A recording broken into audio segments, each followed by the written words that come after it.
Hi guys, welcome back to the God of Onions podcast. I am Hiral Mehta, your host and the creator of the podcast, as well as the owner of House of Hiral, a brand that sells lifestyle products. For today's episode, we have Ranjani Iyengar, an internationally acclaimed wedding designer, illustrator who has founded Pink Whistle Man, a boutique wedding invitation studio that has won 10 awards in the last 5 years for extremely creative boutique wedding invitations. A civil engineer who's dabbled in software engineering, marketing, and consulting, she finally found her creative outlet through her company, Pink Whistle Man. The main objective is to ensure that each invite is one for the keeps and not discarded post receipt. So I'm going to be adding Ranjni to the live. Hi, Ranjni. Can you hear? Hi. Yes. I think my earphones did something funny. Just gonna keep it. How is it now? You can hear me clearly, right? I can hear you clearly now. Okay, great. Amazing. Yes. I hope you're liking the rains. It's been The rain. yes, Yeah, it's I been like raining. I like the rain. Yeah. All right. So, Ranjni, I have introduced you and Pink Whistle Man. It is Okay. an honor having you on my platform at God of Onions. I mean, it's amazing having a person as creative as you on my platform. So, I'm so glad. welcome, Ranjni. Thank you. Thank you for having me. Great.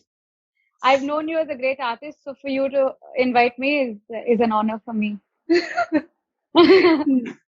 Yeah, someone says, someone saying, hi Ranjni, lovely seeing you here. That's Sushantika. Sushantika. Sorry if I Hi, must have pronounced your Sushantika. name wrong. Hi, Great. I Sushantika. think, yeah, I think we'll start with our questions now. Yeah. I hope Let me that's, just oh yeah, adjust my camera. great. Yes. I'm not used to live. I can totally understand. I can see one Then, troller friend of mine. One troll is here.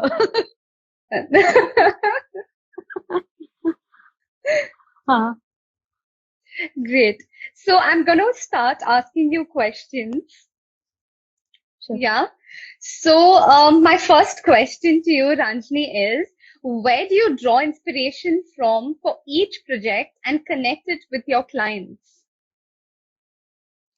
So this is, there's no straight answer to this. Every client is like, like those final exams, you get that tension, that pit in your stomach before you start. Yes, So yes, I yes. go through that process every time. So I wish I had like a fixed, answer to this sort of process.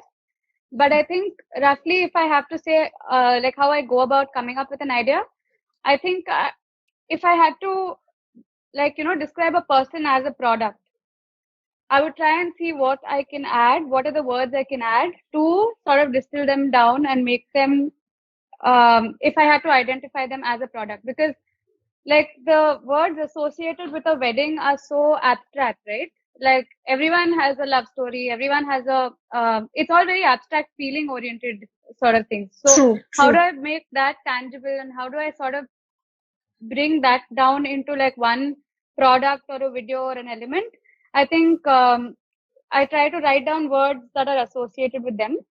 And I think I've spoken about this earlier also. Like I have this sort of a basic Venn diagram structure where I write down like styles. Everyone has a style, right? Like someone could like Yes. vintage, someone could write very minimalistic, someone could like very colorful stuff. So that I would categorize a style. And then when I look at say maybe theme, the theme could be a combination of several things. The theme could be True. the things people they like, their story, the locations, their history, their cultural backgrounds, and then bifurcate their cultural backgrounds into different segments, and then do like a combination, like cross mapping, and come up to like maybe one solid idea. And Wow. where everything meets, I think is where like an invite usually forms. Interesting. That's really interesting. Wow. Uh, Very interesting. So I think different clients also have different kind of themes which they would be looking for eventually. Yeah. And some of them come Amazing. with a very clear mindset of how they want it. I mean, more True. than how they want it, about what they want to highlight at least with the card. But even that, I feel like we always start off with something. Like I remember this one couple they wanted a purple cow mascot in their wedding card. Like that was the brief that was given to me in the beginning. But it ended up with a very different product. We ended up doing like a whole art history themed wedding invite for them. So Wow. the purple cow mascot was just I was okay to use that somewhere in the wedding, but not as the main, like the core concept of the invite. So I think, but again, Wow. it's like a process that takes weeks to get there. It starts off with something that's very maybe like, so there's this other exercise I do with my clients sometimes. So Okay. say if I have to take like one word, say I have Yes. to take a frame, or I have to take Paris, or I have to take West Bengal. What are all the words that I associate with that place? So with West Bengal, like like say Kalighat, Baluchari, Letters of Tagore, Rabindranath Tagore, like, various things.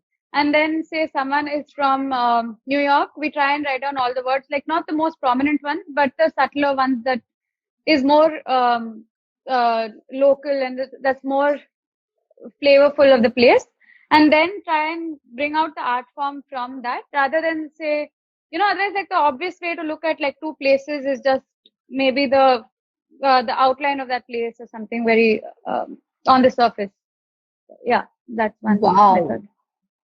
That's really interesting. I think someone said I learned this method from one of my colleagues and I was blown away. It's really useful. Very Oh, interesting. okay. I didn't know this was a Fine. method. It's just something I like.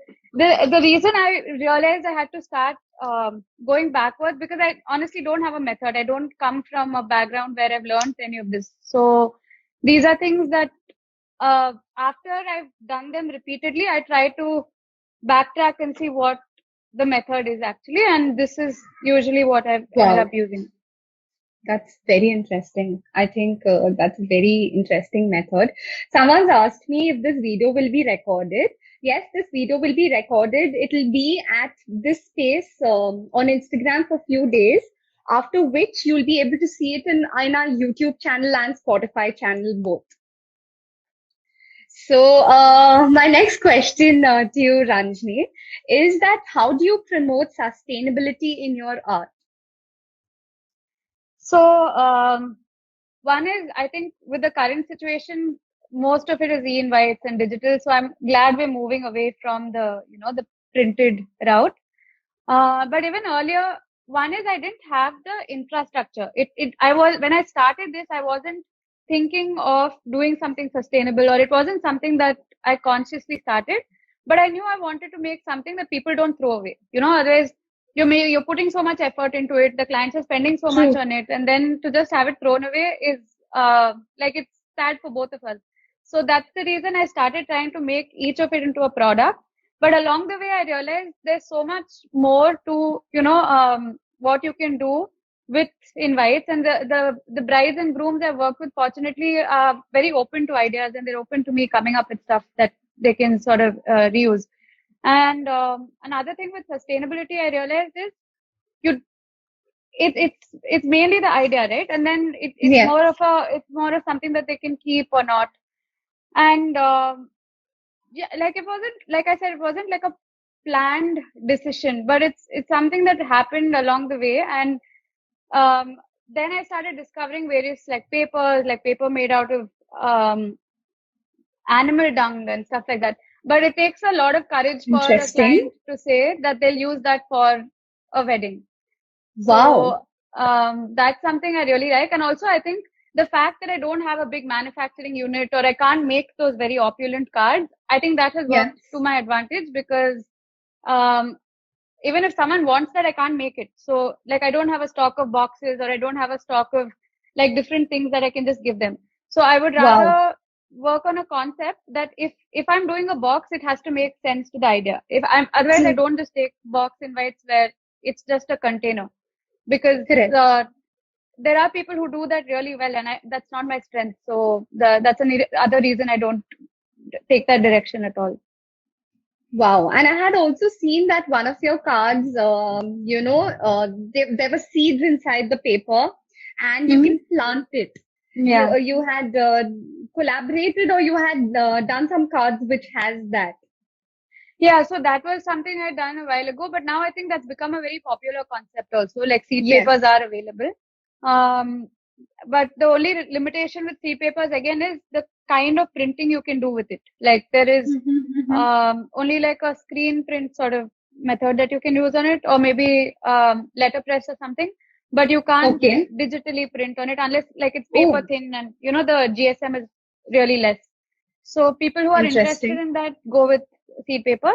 Seed But I papers. personally really like seed papers, but I feel like sustainability doesn't have to be limited to a To paper that's only that. that. Yes. Like this toolbox invite I did, that was completely refurbished. So everything was from a garage. We Interesting. used junk, we used metal, we used like old Wow. foam, bike chains and all of that to make it. I think I should be So, working with you one of the days. oh yeah, I love what you did with Yeah. Oceania. Yeah. Thank you. Thank you so much. I think a lot of people are asking questions. I think Pratik has asked, how do you keep yourself motivated after having an insanely busy schedule? When your clients are on your back, you are motivated automatically. I don't think it's something I do very, but I think when I felt like I was genuinely doing this, out of motivation, I think was last lockdown when things were slow. Yes. I started learning how to animate for the first time, and I did that for a music video of Wow. mine. And I Yes. didn't do that consciously thinking it's going to help me this year, but I just did that because I wanted to learn to animate my own music video. So Wow. I would say that was motivating for me because like I had my own personal agenda there, but this year that worked out really well because everyone wants animated invites, everyone wants like a short film, and so True. True. So I think someone said, yeah. I'm sorry if I must have not pronounced the name right. Akanak Shane Gride sign. Akanksha Negi. Akansha. Negi. Oh, I'm so sorry, Akanksha Akansha. Negi design. So Akansha Negi design. So sorry, Akansha. I'm really sorry. So Akansha has said, agreed, people don't choose paper made out of waste. Recycled reason, wedding is sacred and they'll be giving the card to God first. So they don't want to use recycled paper. Yes, that's very true.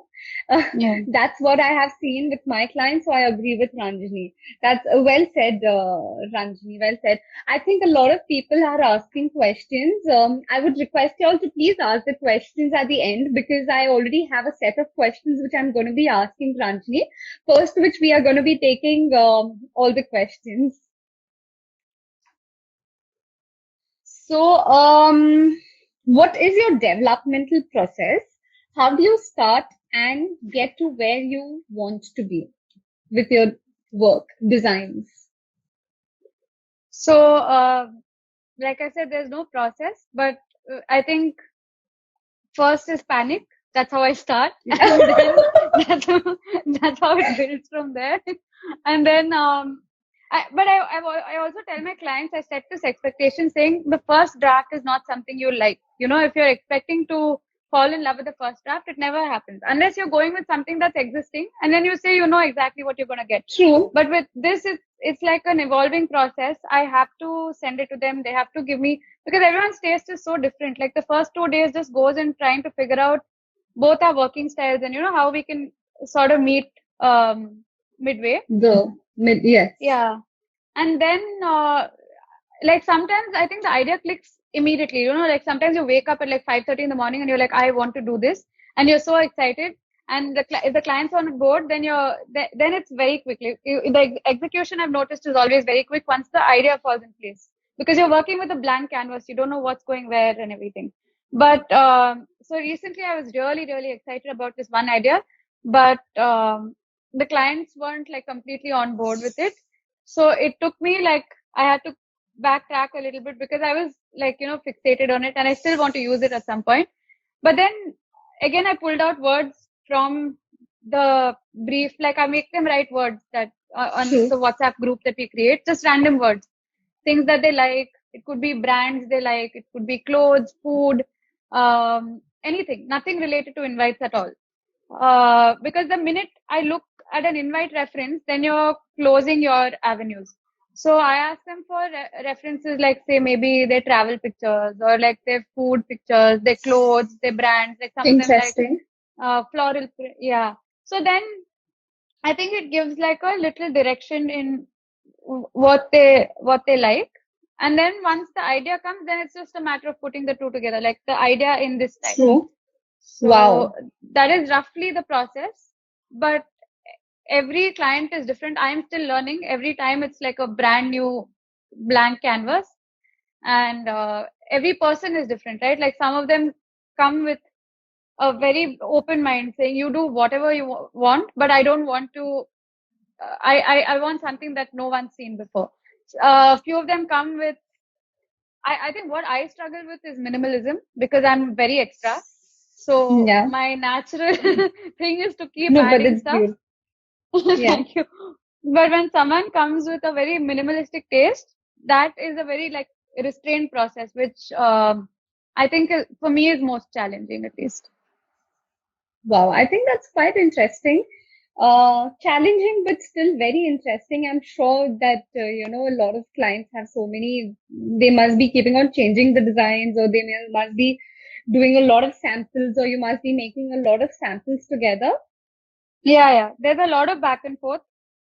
This is one thing, I don't know if it's a good thing or a bad thing, but I don't put a limit on my iterations. I don't say I'm going to do only 2 iterations, 7 iterations or anything, because I'm quite obsessive myself. So I don't put that iteration. Sometimes it can be exhausting because you're spending a lot of effort True. and time on just one project. But it's also Yes. very rewarding because the end result is to also have something that both of us are really happy with, right? Not just something True. you're just doing it for a. It's not a one-time thing, so you want to Yes. make sure it's True. True. perfect. Yeah. Yeah. Something which touches their heart, the client's heart, Yeah. eventually. Yeah. Yes. Okay, great. So I'll go to my next question then. My next question is, you mostly work on wedding invitations, of course, and similar concepts. I mean, not similar concepts, but different concepts, ideations for different clients. Is there a reason you are drawn to this particular area of wedding invitations? I think the reason I eventually gravitated towards, so when I started Pink Salman, I had this whole life cycle. I said I'll do everything from your logos to branding to baby shower invites to everything. Like it started off with that. And because you're very excited, right? Like this, there's something True. new and you want to put your hands everywhere. But Everywhere, yes. yeah, but I think as it evolved, I think I gravitated more towards weddings. One, because it's fast paced, like you have very clear True. timelines. Every client wants something different. The True. budgets are there with weddings. So, like, say if I have to translate my illustrations of wedding, like my illustrations into, say, like a book or a, children's book or something like that, it's a more Yes. long-term commitment. But with True. weddings, the pace is a lot quicker. I think what attracted me to weddings was the pace, definitely, and the Interesting. openness of clients, and people are Clients. really willing to experiment. Because even if it's a birthday, it's not a one, like every year is a birthday. You still want to do something for another Something, birthday. yes. But wedding is more of a one-time Just thing. happens once, yes.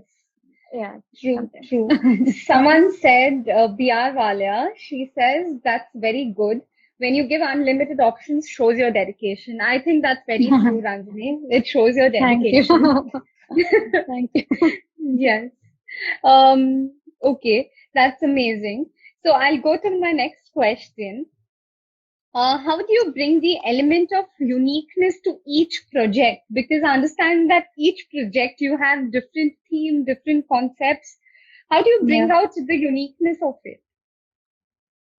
Um, I think it's always, it depends on the chemistry with that client. It Client. builds from the, yeah.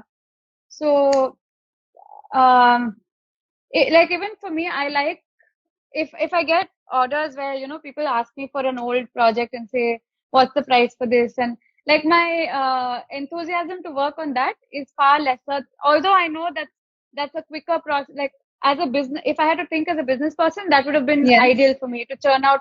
It's easier to get out volume and True. rake in the money. But Yes. that doesn't excite me somehow. So I like it when someone comes to me saying no, they're willing to try something that's not been done from my New. portfolio. Yes. Because the minute I hear keywords like I want a royal card, like somewhere I think I feel a little like I don't, that's not my style. Like I don't want to take up that project.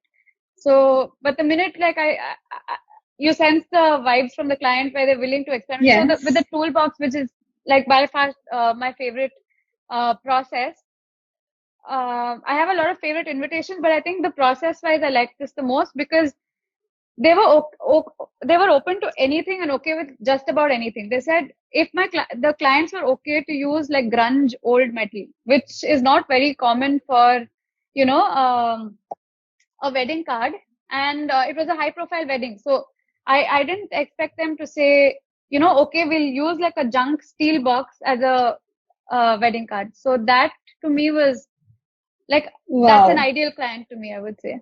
Wow, that's quite interesting.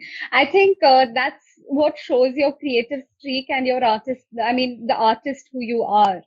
And I think that's quite interesting. I think that's what pulls a lot of people to you with your creativity. So I think, well said, very Thank beautiful. you. Yeah. So my next question is, do you, as you said that you are a self-taught artist, so do you find any difference between self-taught and an artist who has studied from a university? So I didn't. So when I started off, like I said, I had no expectations. I had no fear of failure. I had nothing because it was something that started off as a side. I wouldn't even say side hustle. It was more of a hobby.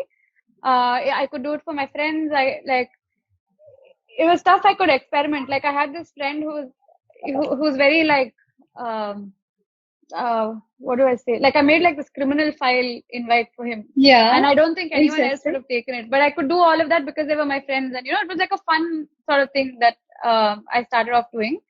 So I had no pressure on myself where I felt like, oh, I'll be letting down my education system if I don't do well in this because there was Yes, nothing to really feel bad about. That way it was an advantage. But as for 3 to 4 years, I think I continued doing that. But then somewhere I wasn't like confident to take it to the next level. Like if someone wanted okay, like a very complicated painting or something, I could paint, but I didn't know how to use the tools to do it digitally. I used true, Photoshop and true. Illustrator and used that pen tool slowly. And for the longest time, I think I was doing a very, how you hold your nose like this. So I think I was doing a very Yes, long process rather than holding your nose like this and finding like easier ways to do it. yes, Um, yes, but also in a way that didn't limit the way I would approach things. Like I would do it in a yeah, way that felt right to me. So because I wasn't like I didn't know that if this font should go with this or what type should go with what color, and I had no such background. So that way it was not true. limiting, Yes, which was very rewarding in terms of the way I could bring out concepts. Then I did like a 3 month residency program in New York to okay, learn illustration. yes. But I Oh, realized it was not a interesting. program where they taught illustration. It was just something where there were existing illustrators who came together and worked on projects. That's when I saw such a huge gap between me and them because they were all really, really good illustrators who had like Hmm, defined hmm. styles and everything. And I didn't True. even know design and illustration were two different things until I went to that. So Interesting.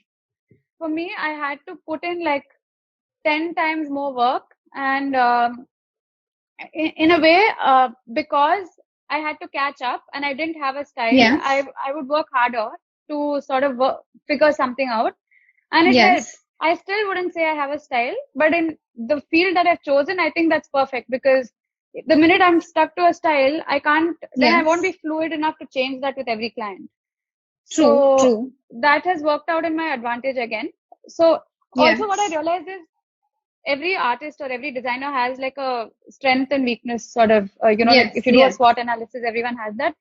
yes. So in my case, I realized my strength was my concepts. So instead of feeling like my constant lack of knowledge in terms of what a design school could offer, I just pushed myself in terms of how much more I can expand my concepts and how much more I could bring in the level of illustration I know. And the more you keep doing it, Wow. your You work keeps learn more. evolving. Yeah. Evolving. Yes, yes. Yeah, maybe like a, seasoned illustrator might see it and say that she doesn't have a style. But, I think for this profession, that's perfectly okay because your clients don't come looking only for one style. They want, True, they want you to reinvent every time you're making something for true, them. true, true. So yeah. I think I totally agree with you because, eventually, art is so subjective that that's something which is not supposed to be defined. Yeah. And with the varied concepts which you have, I was in love with your Sufi art. Oh, With the thank you. way the person, having the hand and, going round and round, it was, visually when you see that, it's so beautiful. So I think having different concepts shows different genres which you have.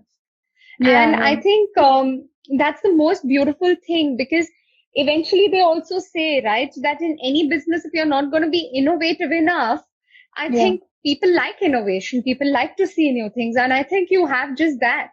So I Thank don't you. think, as you said, as that, we should not stick to the definition bit of it and we should, Yeah, go fluid. We should be more subjective when it comes to art because that's the beauty and that's the, the feeling of it.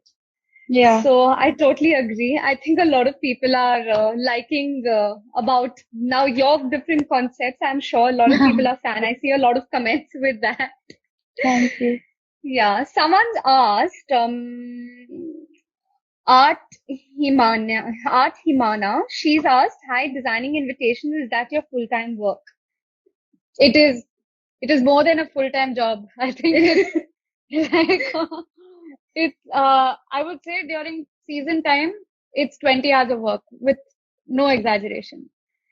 So Wow, it is more than a full-time job. more than Yeah, totally understandable. and no Yes, weekends. I think the one break you get, and because weddings are so global, yes, and since things have gone digital and like people find you across the globe, yes. there's no break unless you decide to say, okay, I'm taking this 1 month or 2 months off. There's Oh no God, break. Like there's no weekends. There's nothing. So oh my it's God, that must be crazy. I think. it is. There are times I miss it, but then when I get overwhelmed, I also want to tear my hair out and think of like I start thinking of other professions to move to. Yeah. With the backache and, with the Yeah, headache, your eyes with the sinking in and stress, you're eyes, looking oh like a God, zombie eyes all the time. gone. Yeah. Oh God. I think my right hand has been aching for a while now. Totally relatable, totally Yeah. understandable. So, my next question, um, do you think, okay, so I think we've already spoken about it, but we can speak more. Do you think it is important to have a genre as an artist? Again, it depends on a field. Like, if I had to be a children's book illustrator, I would have definitely needed a style because that same character has to be consistent throughout the book. With my True. kind of skill set, there I would, I don't think I would have been able to get even like 2 pages out or 3 pages out. But for me in this, because I'm able to try different styles and like, um, I think if I have to define my style, I would just say it's ideation. That would be my style. Like what comes with that ideation is a product on its own. Like say I'm working True. on something that's Vedic based. Like I'm working on a project Interesting. now. Hmm. Automatically my style turns into a more miniature style. And the minute I'm working on Wow. another concept where it's about a medical professional, my style is more clean, it's lines, it's geometric, and my style changes there completely. So my style is completely derived from the concept. It's not the other way around. But again, having a specific style is definitely very advantages in different lines of work that you choose, I think. So True. yeah, because True. I think this is where an illustrator and a designer would differ, right? Like an illustrator, True. you go to them for their style and you say you want exactly what they already have. But with True. the Yes. designer, you have to be more willing to experiment a little more. So this crossover is True.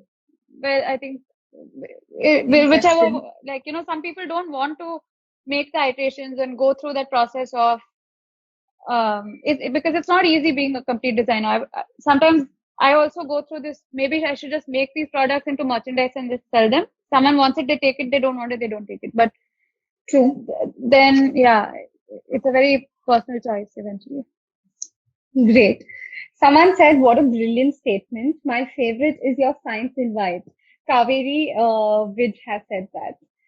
I'm Oh, sure. I mean, I had also heard you had made an invite out of X-ray sheets, something like that. yeah, X-ray sheets, yeah. That's So so I called it interesting. MRI, marriage reception invite. Wow. So it started Oh, off wow. with, yeah.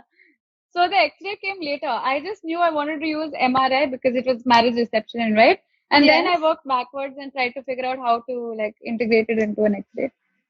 How did you do it? So this client was a radiologist. Yes. So, but the funny part is the first thing I didn't think of was an X-ray. The first thing I was thinking of was like, test tubes and colors. And I go into a lot of detail. I speak to doctors. I go to like labs and I see these things and I Yes. try to learn as much as possible with fields that I don't know, especially. Yes. Um, and then I try to see how Wow. I can correlate that to a wedding somehow. But sometimes the most obvious things that are staring you in your face are things I probably might overlook in the beginning and find towards the end. Yeah, that's Wow. one of the So ways I that's learned. actually gaining more knowledge from different genres as well. I think that's the most Yeah, interesting. yeah. Yes. In fact, like the medical invite I just did now, it's like a whole folder with different, by far it's, I think, one of the most exciting, at least in the last 2 years. After the toolbox, this is something that I was really, because it went like into a lot of details. Like I had to learn about H&E stains, I had to learn about like how audiographies are done, and and also try and see that it's not very blatantly used in a wedding context. It has to be very subtly woven in. So the puns, the wordplay, the bringing all of that together, I think that's very Wow. interesting to like sort of do that. And then there was a cricket invite that I did. Again, cricket I blanked out. I didn't know anything other than just say bowling and batting and some wicket keeper or something like that. Interesting. But to understand the whole glossary and like what the shots are and what what that cricketer was known for, and those things I had to do, get into the depths of it, watch a lot of matches. So yeah, I like to drill deep into a subject that I like Wow. what I work on. That's very interesting. Okay. I think the voice is echoing a bit. 1 second, my earphones are running out. Can you hear me now? Yes, I can hear you now. Yes. I'm so sorry. This is going to be a part of the podcast as well. Yes. No. So someone has said, "Why am I already married? I wish I knew you when I was getting married." So sweet. Yeah, that's amazing. The medical invites was super. Okay, that's amazing. I think I have to see a lot more invites. I've seen your recent wedding invites, but not these. So I think I am done with my questions. Does anyone have any questions for Ranjni? I see a lot of people engaged in this live. That's so nice.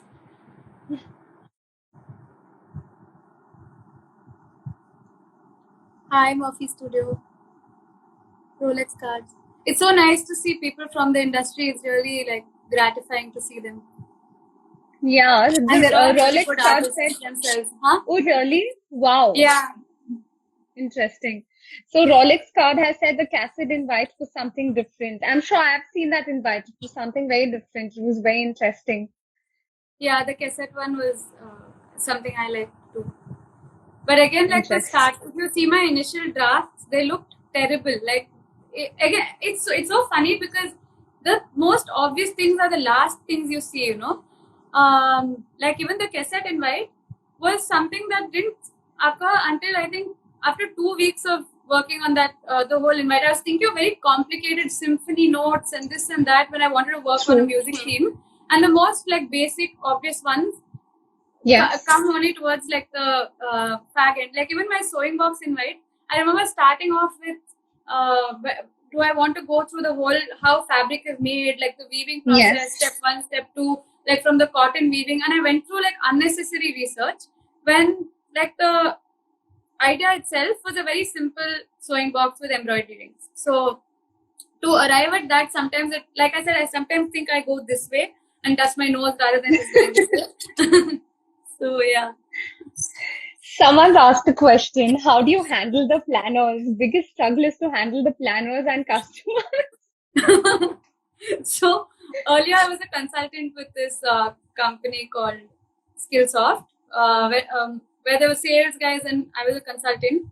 And this, I think, there's always been a mismatch, right? Like the sales guys would oversell, and the consultants are the one doing the job, and you're caught off guard when the clients are expecting you to do something like weave magic overnight or something like that. So I think this is not just with this industry. In any industry, I think the That's true. sales guys and the execution guys always have it's a challenge to meet halfway. So I think one thing I do is I try to tell them that I need to do a call with the client to set my expectations, because and I've struggled with this. Like there are times where I've cried and worked. Like I'll be howling and Oh, sitting and working because you don't know what to do when you're working in isolation most of the time. It's not like you have a team to fall back on. You don't have like someone to if something goes wrong, you're responsible. true. Um, like there's literally no cushioning effect here. And True. since it's a wedding, everyone's already high strung. So, but I think with time, I'm also learning to be a little assertive and say, okay, this is how much I can take. It's still not a skill that I've fully developed. I'm trying to work on it. True. But I think one really important thing is to set expectations with the clients and say, what is possible and what is not possible, because it's a creative process. Sometimes they're like, okay, give me I need to fill up my Excel sheet, give me exact timelines. I can't give you exact timelines. My idea might click today, my idea might take like another week or two. So True. then how do you like I don't think anyone will have the answer for this, but you just figure it out along the way. Figure And it out. there are times that it really works, there are times that you have to cry and work. That's all. I think that's True, only. true. Yeah. This reminds me of a client who I was ideating a design for 1 full year, and then the canvases went out. A range of canvases went out later. Yeah. It's Not crazy. It's every planner crazy. is the same, right? Yeah, I agree. There are a lot of planners who are really understanding of this also. I'm not saying there aren't. There definitely are. Yes. But Yes. I also get where their pressure is coming from. Like I said, this is a high strung environment. Everyone is high strung. Like the family is putting pressure. Like so, no one's dealing from a place of yeah, we have time, we can chill and do. This is not the industry for there's no time to chill. And I think because of COVID, no one's able to plan in advance. So the workload also comes very last minute, Oh, and everyone wants things very quickly. And the true. scenario is like that, right? Like nobody, even planners are working like they're trying to finish things in like a month or Finish like in things up. 20 days. And I don't know how they manage to execute it. So, and Oh I've my noticed God, just that's one thing: crazy. everyone in the wedding industry has some. So I had like hair falling. I had alopecia last year, Oh, and then when I started speaking to a lot of people from the industry, everyone has sugar or everyone has like some medical condition, which shit. I was really shocked because we're dealing with that kind of stress. Yes. So yeah. Oh God. That's crazy. That's crazy. I think long ago someone had asked a question saying that how do you manage? How did you manage with being creative during the lockdown? Yeah. Being creative during the lockdown, I would say, is purely, you know, so I do this 36 days of type every year. That I think is a very good exercise because you're with other Okay. illustrators, you're practicing something where you use alphabets to sort of bring out your own creativity. So I think joining these challenges are a really good way to keep yourself motivated. Like the October ink one, I've never tried it. Yes. But Ink October. 36 Yeah. days of type is something that I personally like doing. I don't think, again, like I think an illustrator would scoff at the stuff that I do. But for me, it's more of like, it just helps me. Like creativity, I think needs to be worked on, right? Otherwise, your brain can rust after like say if I True. don't work on it for 2 months. And it's funny, every time I'm under pressure and I'm working on 4 or 5 weddings at once, that time I'm able to come up with ideas every second.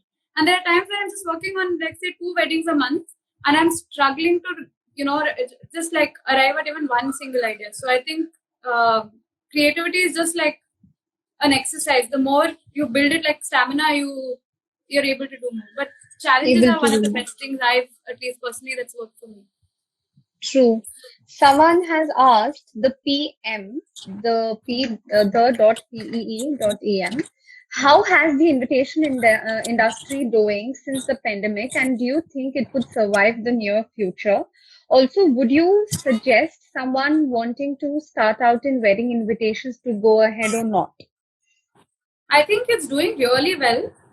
In fact, I think the last 2 years have been my best years in the last 5 years or 6 years I've been doing this. One thing is, because I said, right, like I couldn't do these very grand, beautiful looking boxes and very production heavy items. I think practicing animation and constantly evolving with technology, and I think that's something we don't have a choice, we have to keep up with it. Whether it's learning dimensions, or whether it's learning animate, learning procreate, whatever it is, that's something that I think the break also helps us do. When you have those breaks between the pandemic, I think that's the best thing to do, because reinventing is the only way to be in any field, not just weddings. I think even with otherwise you're going to be obsolete in no time. We live in True. a very fast-paced environment that way. So I think it's definitely like there's enough work for everyone all the time around the year. So weddings, I think, is a very recession-proof industry, especially things that are digital nowadays. It's definitely a good thing, good industry to be a part of. But there is a lot of it's not all hunky dory. There is a lot of pressure also, and I think knowing how to manage that and balance that is something everyone has to figure out along the way, because it's True. a service based industry at the end of it, and anything service based, people oriented, you're not going to find, again, this is not something a school will teach you. You're not going to get your ideal client every time. You're going to get True. different kinds of people. In fact, I have people uh, like my number is in a lot of random places sometimes, and I get these calls incessantly sometimes. And when I'm working on something, I end up not picking up these calls, and I suddenly see random bad feedback somewhere saying you've not answered calls and you've not this, and that's something like earlier I used to be taken aback. I'm like, who are these people? Like, I don't even know them. Why are they abusing me for not answering their calls? But like, Oh God. yeah, so there is a lot of uh, you know there's a lot of unnecessary things that comes with it also. That come on the way. Yeah, but I think the minute you put yourself out there, you don't have a choice. You have to take the bad with the goods. True. It's going to be we have started this video at 5:30. So before I take the other questions, if the video goes off, then we will be going for the second live. So this is for the Okay. audience that if at all this live goes off, given the 1 hour period, we will be taking the other live. So please don't be surprised if the live goes off anytime. So yes. So Akansha Negi says, so agreed. And Rolex Card has said it's being many years in this industry, but Ranjni as a person and artist is very creative. Thank you That's so much. amazing. That's really I've amazing. worked with Rolex on one project. It was great. I think I chewed his brains a lot, but it was really great Okay. working with him. The turnaround was great. That's interesting. Pratik has said, Ranjni ma'am, are there any openings in your company? So I don't it's just me in my company. I just work with my animator now, who's a part-time. He works on few projects with me. But the reason I'm not ever considered expanding or hiring people full-time is because I don't want to be tied to this. Like, I want the option of, always switching to something else, maybe, because weddings is an expression of ideas right now. It started, so initially when I started, I wanted to be a set designer. Then I wanted to be an interior designer. So, sort of build like a whole like set together and everything. A wedding was a more practical way to do it. Like a wedding invite was a more practical way to do it. So I think True. I knowing the personality that I have, I know that I'll feel very constricted if I have many people and like I have to work in a structured way. And I think even the people who work with me will go crazy if there are days like there are months that I'll completely switch off and I don't want to do anything with weddings. And that time I'm just doing my music or I'm doing something else altogether. And fortunately, I found like this girl who helps me with my social media now, who's exactly like this. So I think we found that synergy where like both of us don't feel like we have to work on like a structure and like structure is something that works for a lot of people, but for me that doesn't work. So that doesn't work. Yeah. Having people depend on me for that would put more pressure on me. So that's the only reason I've never considered expanding as a team. That's amazing. That's quite interesting. Does anyone have any questions for Ranjani? Oh, there she is, my social media. Hi, Nikita. Oh, hi, Nikita.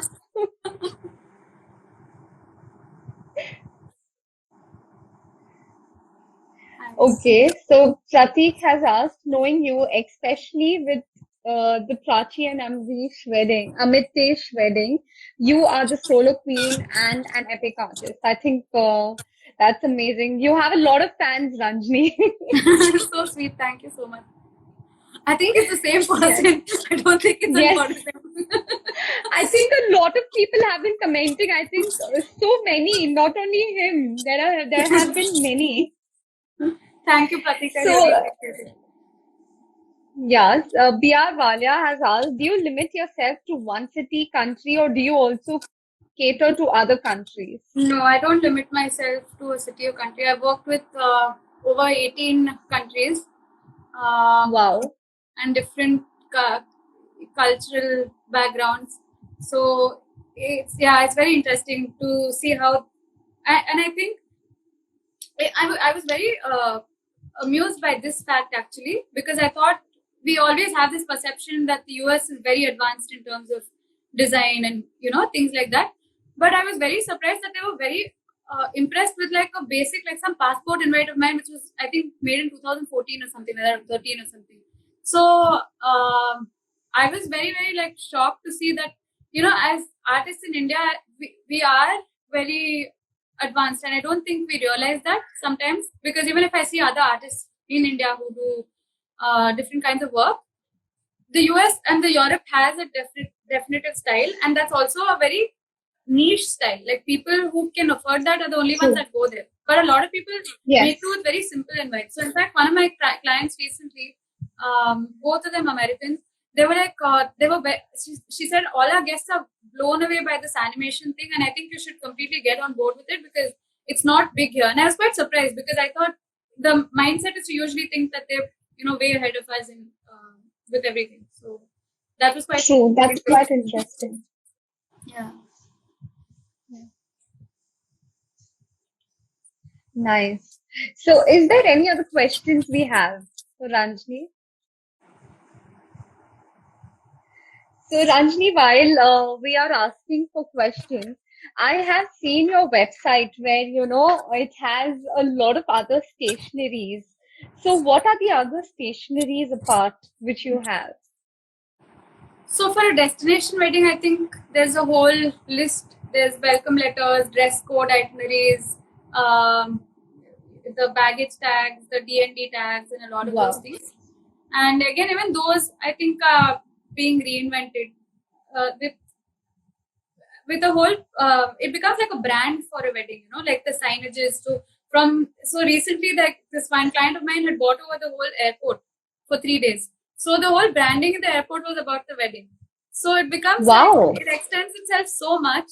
And everyone who's traveling on the flight and has those same baggage tags or has the same, this has happened to me also when I was attending my friend's wedding. So you immediately you Yes. recognize the other people who are attending the wedding and you sort of bond with them. And I think it's a nice, it's a fun thing to have. So one is I have like a standard set of stationery where people can just download stuff on my website and place an order. Again, my website is something that I don't update frequently, but I'm surprised like people still order once in a while, and I just have that shipped out. But the ones who I customize for, like the weddings I do, there's a end-to-end sort of process where I even make the filters for them, the AR filters for the wedding. The Interesting. Now I'm slowly trying to get into websites. It's not something I enjoy, so I'm trying to keep that at bay and just probably outsource that bit. But yeah, that's another thing. Unless it's like say an animated website which is not functional heavy, that's something I like doing, and I sort of integrate that into my packages these days. Interesting. So Pratik has again asked, how do you handle the pressure of misprints and some problems faced post printing the invites or stationery? This That's is a good something question. again that I don't think anyone ever has the answer to, because there's a page called Design Humor. If you go on that, there's Yes. a meme about this. Like that printing mistake that you make, like even one name error or something, you just have sleepless nights for months, like even in the future, and that haunts you. But so what I've started to do is Possible to proofread it. Hello. Yeah. Yes, I can Can you hear me? Yeah. I think there was a little break, right? Yes. So yeah, I think Yes. I try to get as many people to proofread it because my proofreading skills are not the best. So I get the clients to do it, I get my family members to do it, I get my friends to do it just to make sure there are no spelling errors. And I get like at least 7, 8 samples. And even after that, till it reaches the clients and they send it to their guests, I think my heart's in my mouth till it goes. So which is why with e-invites that pressure is not there, because whatever you send is, that there's a sense of relief that it's done. But with print, I think every time is like a final exam till it comes out and till it reaches the client and they reply affirmatively. And earlier, like my whole checking process used to be so elaborate. I used to go and check every card, like even if there's a like slight smidge, I used to remove it and put pressure on my printers for that. Now they also learned this. They've learned how to deal with this, and they have like 5 people at least checking everything that goes out. Oh my God. Oh my God. That's crazy. But yeah, amazing. How someone's asked the PM, she asked, how do you decide your pricing for custom invite? So, especially with our field, right? I don't think fixed rate works. At least from what I've tried, I don't think a fixed rate works. And also drawing a very elaborate contract saying I will do only so many iterations. I think it works for some people. For me, it doesn't, because I won't be able to rest until I give them something that they're completely happy with or I'm completely happy with. So that True. doesn't work either. So the man hours, that whole thing goes out of the window the minute you don't have this process in place. But I think like a base price, as you build your brand, you know what the brand is worth, how much you should charge. And from there, just see the amount of work. Like say, maybe there's someone who wants 3 functions or 7 functions. Then you can have like a range in which you can play around. True. And if sometimes you feel like you've overcharged for something that's very simple, but you don't realize to get that simple, you worked 5 years, right? You've worked that many years to get that idea, because there are times I felt Great. guilty where I come up with an idea in 2 days and I'm like, why am I charging them this rate? But for me to get that idea in 2 days, I've worked on it for so many years to be able to churn that out in 2 days. So I would say, yeah, I think you can estimate your own thing. Yeah. how much it's changed from when I started it to how it is now. I think that was a question, right? Around Prancha. Yes. So I think, like I said, now because of this whole digital influx, the clients who would go for these very elaborate invitations, which are very rich looking and very opulent looking, are willing to spend that kind of money on digital invites, which was not the case earlier.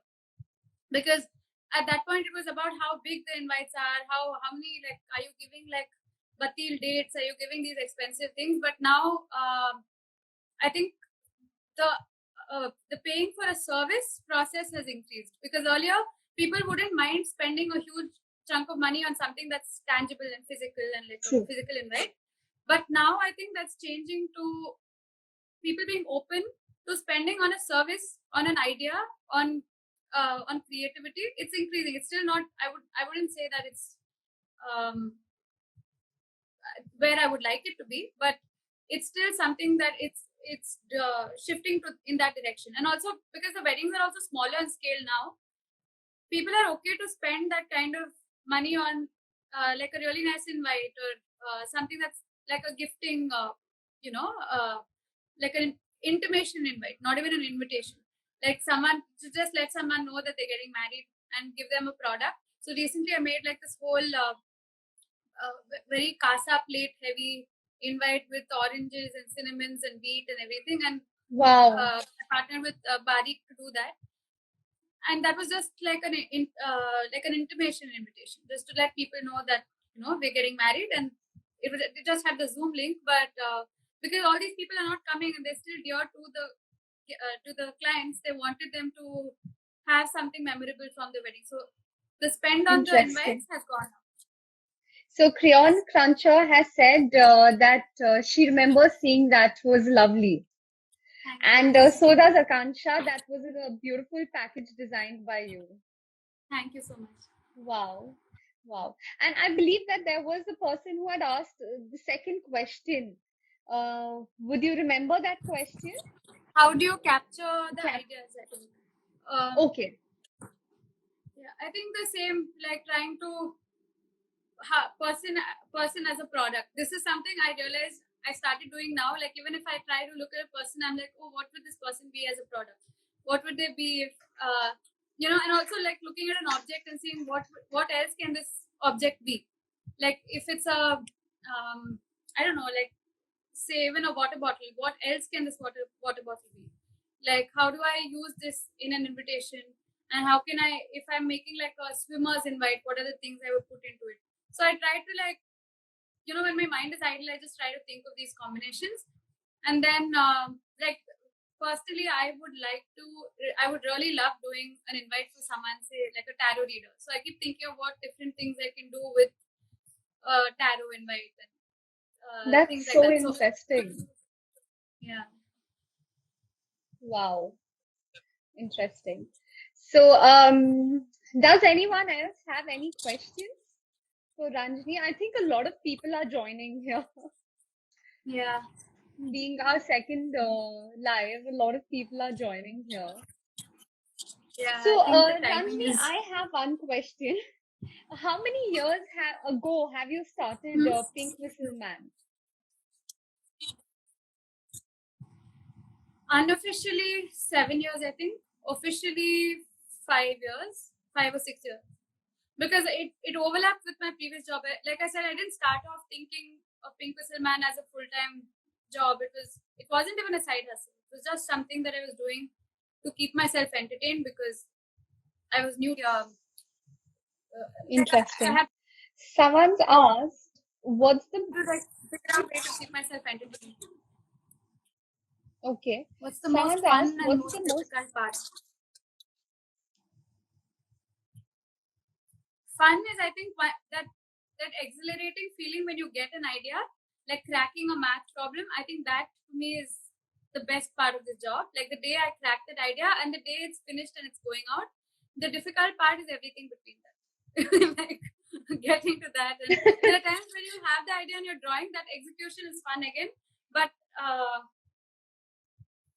again, I don't know if this is the right way to do it, because I get so involved in it. Like I can be very disoriented from where I am. Like I can disconnect from the people around and just space out and just keep thinking about that idea till like there's that strain on my face. Anyone who knows me will see that strain on my face, because they know that I'm trying to think of something. Like my mind is elsewhere. I don't think that's the best way to do it, but But once it does happen and that idea clicks, it's very exciting. Then you just want to keep going at it and finish it. Great. So I'll keep this as a last question, Akanksha. So Akanksha's asked, how do you react or take the backlash when clients or people post bad reviews because of their faults and not yours?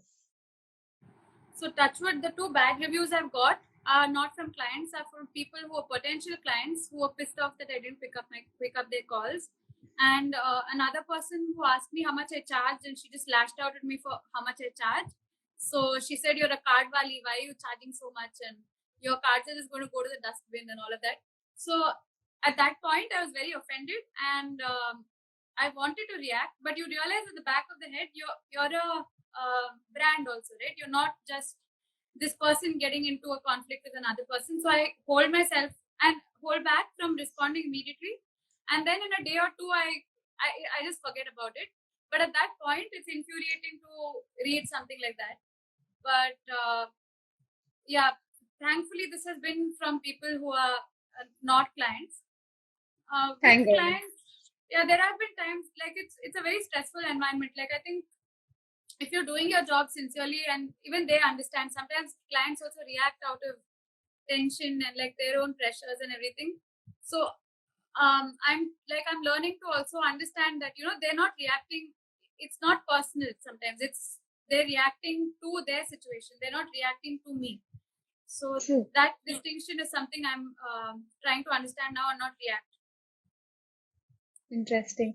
So, okay, this is going to be our last question. A lot of people are asking questions. So, Dr. Ramesh Gopalan has asked, do you think creativity can be developed by practice? Definitely, I think it's a skill because I really think there are times, like I said, right? There are months if I don't work on things, I feel like my brain is rusting. But also when there's like that peak season when I'm working on 24 weddings at once, it's very quick because it's like a muscle True. that is strengthened. So and also exercises like the 36 days of TED. So this is one thing I learned from my school in New York. They hadn't taught me a skill. Like it's like they throw you in the deep end and you figure out how to use a life jacket, you figure out how to use a lifeboat and learn and come out of it. Because I was used to someone hand holding and teaching me how to do something, but that was not the case. Because even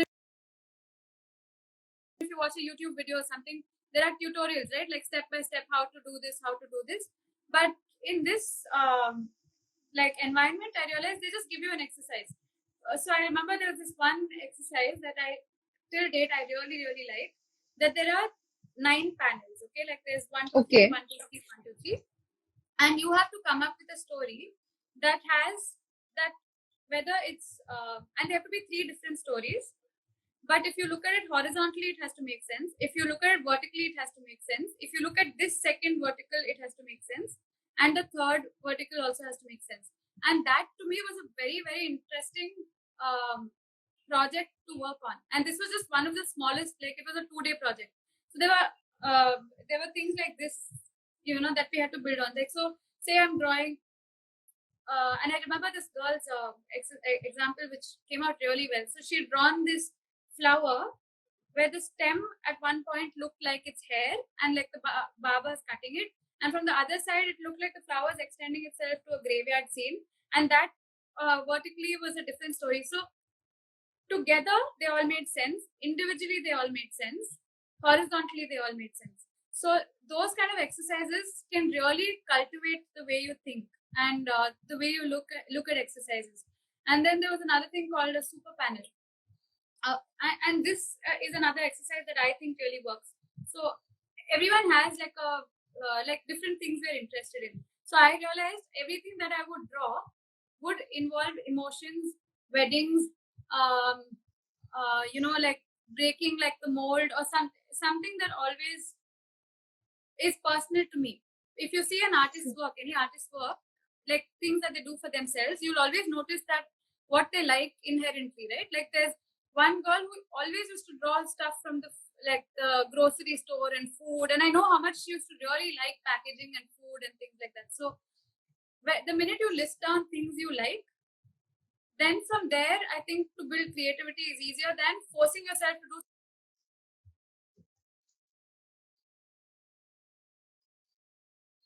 Yeah. Hello. Yes. Yeah. So I said it's easier to work on something that you know and like rather than something you don't like. Like say, True. someone who really likes animals and birds, they automatically are able to build on that more and more. For me, I would say that's not something that would come easily. So I write down the things that I like and keep working on that. And then I think extend it once it's like that muscle sort of builds, then you can work on other things more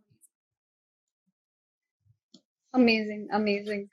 I think that's, I mean, the person who's asked, I think that's an amazing, I think that's quite inspiring for me. Even I'm going to try that. So, yes. So I think that was our last question, and I think I'm going to conclude now.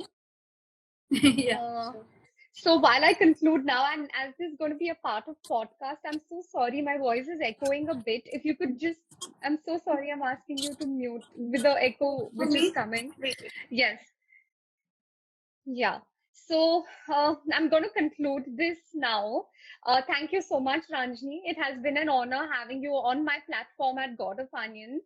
I think you're quite humble with the person you are, and with the way we've interacted. It has been so easy for me being an interviewer, actually interacting with you. And it's been an honor as well for me. And I would also like to thank the audience here to actually be a part of this live. I'm sure a lot of y'all are a fan of Ranjni, and I'm sure y'all got a lot of insights from her. And it's been an honor, and thank you guys joining this live from your busy scheduled day. And I think I can also see Kanupriya saying that yes, indeed, she's very humble. Yes, that's really true. It's really Thank you so much. yes. So, guys, please stay tuned. Please, if y'all would like to see more interview of artists, please check our page at God of Onions. We are also there on Spotify. This interview is going to be on Spotify as well as our YouTube channel, which is called as God of Onions. And our next person who we are going to be interviewing is Delhi Doodler. So please stay tuned, guys. And thank you so much, Ranjni. It has been an honor for us. I'm so glad to be part of your lineup, Hiral. I'm ecstatic because you had some great artists, and you yourself are a great artist. And to have have me here, and like I'm genuinely humbled by the fact that you've called me, and yeah, I'm so glad we could do this. I think, Ranjni, you're too humble as well, and you saying this, I think you're a great artist yourself. So yes. Thank you. Thank you so much, Ranjni. Thank you so much. Thank you. Thank you, guys. Bye. Thanks everyone for joining in.